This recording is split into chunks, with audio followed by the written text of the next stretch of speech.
In this video, I'm going to show you exactly how to refund a game in Epic Games, step by step, so you can quickly check whether your purchase qualifies and then submit the refund request the right way. We'll go through the official refund process, what the 14-day rule means, where to find your purchase history, and how to complete the request without missing any important steps. If this helps, please hit like and subscribe for more simple software and gaming tutorials just like this. Before we start, it's important to know the basic Epic Games refund policy.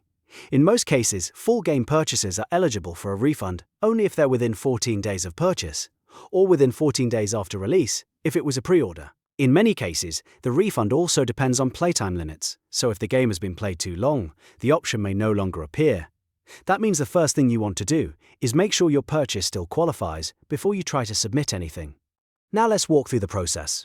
First, open the Epic Games launcher on your desktop. Once the launcher is open, look to the upper right-hand corner and click your profile icon or avatar. This is where your account options are located. From the drop-down menu, select Account. When you click that, Epic will automatically open your default web browser and take you to your secure Epic Account Management dashboard. Once the browser opens, look at the navigation menu on the left side of the page. You'll want to find the Transactions tab and click it. This section shows the full history of your Epic Games Store purchases, so it's the place where you can verify the game you want to refund. Scroll through the panel until you see the title you want to return. When you find the game, look for the small arrow drop-down icon on the far right side of that row.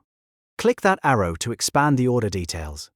If your purchase meets the refund requirements, you should see a blue text option appear underneath the expanded summary block. This is the refund action, and it only shows up when the order is still eligible according to Epic's policy.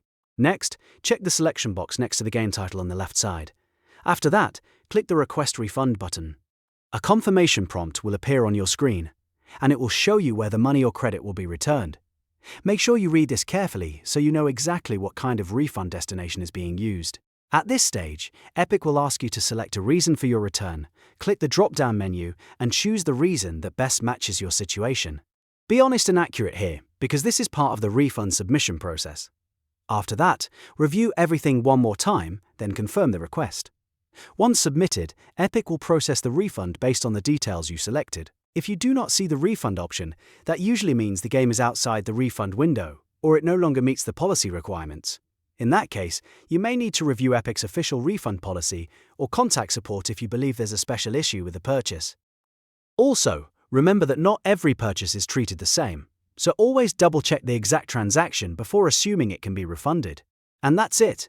You now know how to refund in Epic Games using the official account and transaction pages. If this tutorial helped you out, please give it a like, subscribe for more easy guides, and I'll see you in the next one.